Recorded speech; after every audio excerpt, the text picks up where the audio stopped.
Welcome to Families in Action on your hometown station, AM 1220 KHTS. I'm Cary Quashen, along with my co-host, Michael DeWardy. Michael, how are you? I'm great. How are you, Cary? How was your weekend? You know, it was really good and really exciting. I'll leave it at that. I had a great weekend. All right. Lots going on in my world. Hey, but you know what? It's kind of, I say this all the time, we have like this crazy world that we live in between the substance abuse programs and the crisis and the behavioral health units and all that. So we see each other up to Friday, and it's like insane. And then we don't see each other until we walk in here. That's pretty much true, yeah. We kind of get to debrief and take it easy. How was your weekend? Well, you know what? My wife and I decided that we were going to just take it easy. So we went out and we ate and we stayed home and we napped and we watched a lot of movies. It was great. That sounds exciting. Very good. It was a lot of fun. Hey, guess what? I have no clue. Do you know what today is? I have no clue. I know it's Monday. Monday, August 10th is, hold on to your hats for this one, it's National Banana Split Day. Oh. It looks like somebody's going to get bananas. Why don't we, before we do anything else, why don't we introduce our guest? We need to introduce our guest. We're going to be talking about the immature teen brain on pot with Dr. Darren Privet from Henry Mayo's ER. Yeah, good afternoon, everybody. It's good to see you. Yeah, it's good to see you. I'm glad to be here. Every time I see you, it's in... Yeah, it's something like this, right? It's in the ED. Or in the emergency room. In the emergency room. Like you're talking about crisis. Exactly. Things are always going on. It's always going on. I'll tell you, that's when it comes to... I'm trying to figure out how I want to say it. Situations and crises in the hub of Santa Clarita. It's really the ED. Because it's the hub of everything, isn't it? Yeah, I guess we're kind of like the safety net for the whole community. You really are. Whether it be an emergent situation, a traumatic situation, or if no one really knows where to go to, they go to the emergency room. And that's what's great about having a local community hospital like Henry Mayo that's not only a trauma center, but the primary source for medical care here in this valley. You know, I was there last week. My daughter decided to jump 90 feet into water from a cliff and belly flopped it. Oh my gosh. Yeah, 90 feet. So we went right there, and she was there in a room, and they called the trauma team on her, but she was fine. Sure. But then we had to leave the room because other people were, it's just it's a intense place to work. Yeah, you never know what's going to happen. It could be really quiet and mellow, and all of a sudden, the bus shows up and gets unloaded, and you just never know what's going to happen. And you got to remember, that's 365 days a year, 24 hours a day, from anything from somebody that needs a stitch to someone that wants to kill themselves. That's right. We see an awful lot of people coming through the emergency department at Henry Mayo who are coming to the behavioral health unit. Yeah, and it is true the emergency room has undergone a redevelopment and enlarged, and just like anything, you build it, they will come, and our numbers have just continued to go up and up and up. And unfortunately, there is a large portion of patients who have mental health problems, and we have actually seen an increase. It fluctuates. Certainly, you're going to see during the holidays, you have a spike in patients who have more mental health problems, but we certainly have had a steady population of patients who have had problems with substance abuse, and this hits right to the point of what we're about to talk about here this month in August, with our drug symposium about adolescent, pediatric patients in general, teens who are using these substances, and specifically alcohol and marijuana. Yeah, and it's before I go there, why don't you do the pleasure of letting us know that we're, Action and the families and KHTS and all that great stuff. Well, Families in Action is brought to you every Monday at this time. I love his voice. That's why I wanted to do that. He has a great radio voice. I know. You sure you work at the hospital? Well, it's brought to you by Action. Do you know that Mike actually was in TV for a long time? I believe it. He was, and actually won an Emmy.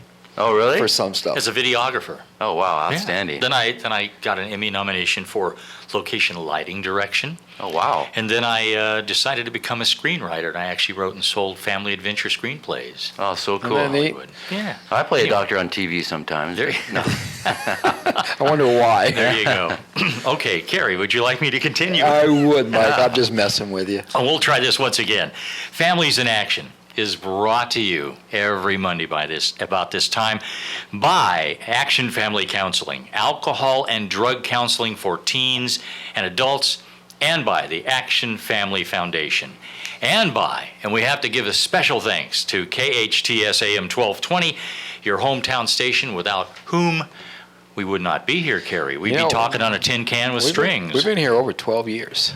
That's amazing, isn't it? That's really amazing. Action is touching a lot of lives, Cary, through this radio station. Oh, the hometown station is.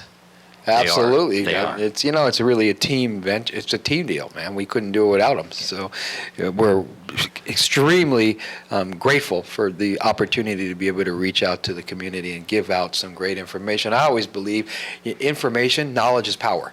Absolutely. So today and by the way, we're going to be doing a lot of giving you a lot of knowledge today. I was talking to somebody, and this happens a lot. I own drug rehabs. And the adolescent one is it's an interesting place because we get kids from 12 to 17, and then we do adult stuff differently. The hardest population that it comes for me to deal with is 12 and 13-year-old potheads. Yeah. They are in fact, it's so difficult that a lot of times I won't take them. I will really sit down with the parents and suggest that we send them to a program maybe in Utah or somewhere for a year so that their brain can catch up to them. Sure. If you know what I'm saying? Because once they start smoking pot at a young age, the emotional addiction that I'm seeing with these kids is as bad or worse than the heroin addict that is shooting dope. Yeah.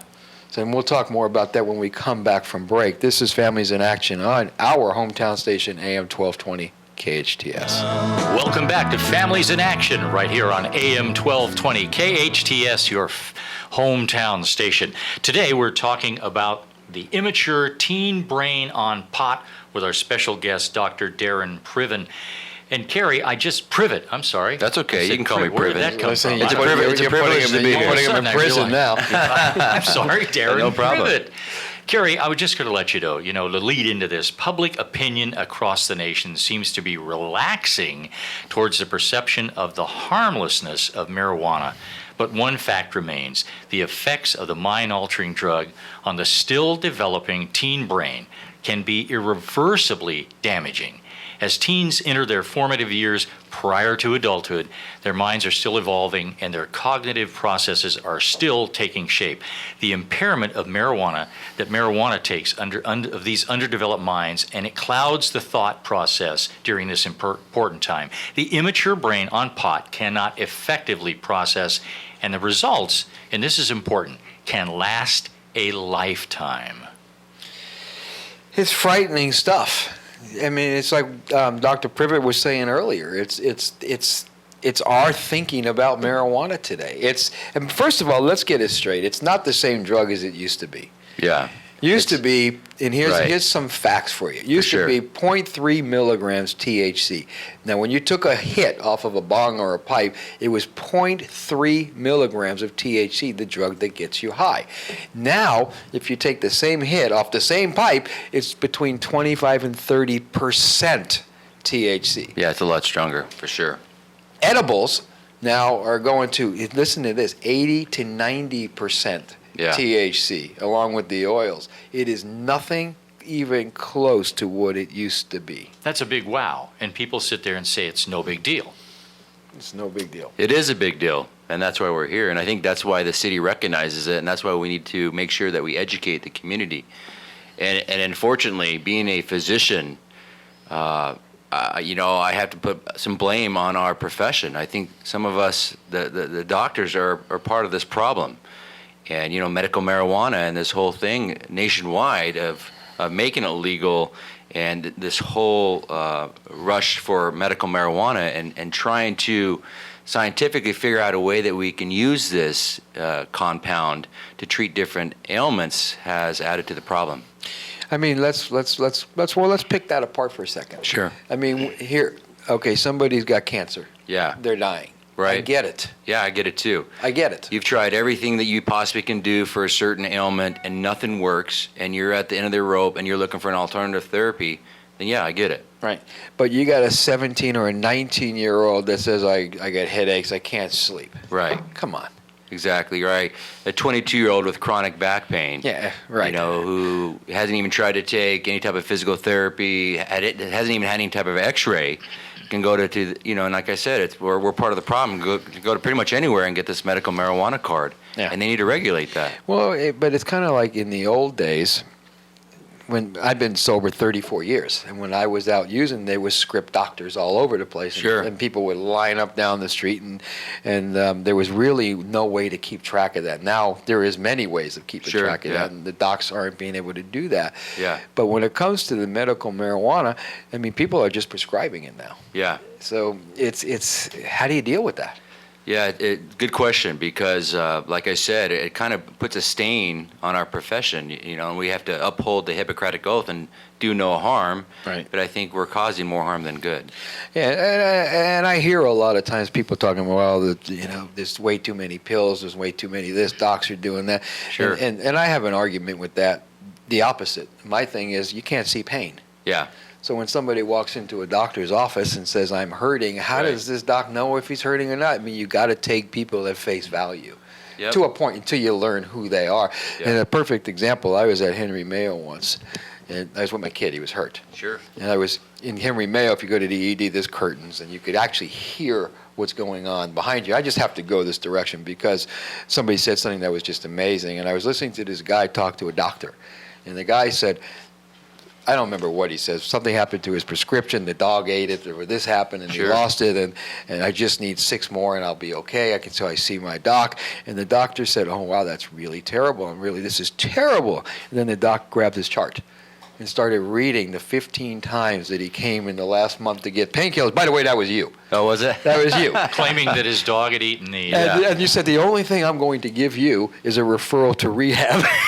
Perfect. So, I don't know if you knew that. But Well, that was pretty awesome. I was. You know, that is a kind of a weekly pretty occurrence cool. too, because you know, you're right that we are trying to do something about that. There is a program that the DEA has established. There's a cure search. Exactly. And we can look up a prescription history on patients, and we can see exactly when the last time they received narcotics. And it has helped us, because you're right, pain is difficult to ascertain, because my pain is different than your pain. Of course. And the scale that we use is debatable as well, and then the way that the people view it in the medical community, the medical legal community, they look as pain as almost like a fifth vital sign. If you don't, forget that the person is hypoxic, you didn't address their pain, Right. and you can be held liable for that. So, Yeah. we swung from being over judicious and treating pain to over treating it, and Right. now we have a huge problem. And that's a huge problem throughout the country, and Yeah. I think it's almost at an epidemic level right now when it comes Absolutely. to the opioids. Yeah. Absolutely.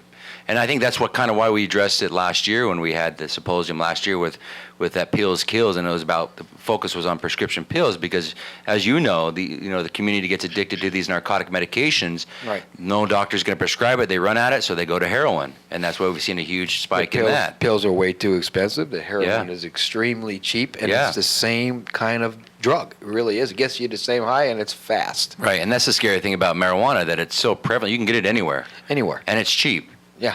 Right. Yeah, it's not like it used to be, and there's clinics all over the place. Go to Hollywood or Venice, and they actually try to drag you in. It's really pretty pathetic. But anyways, we have to go on break. This is Families in Action on our hometown station, AM 1220 KHTS.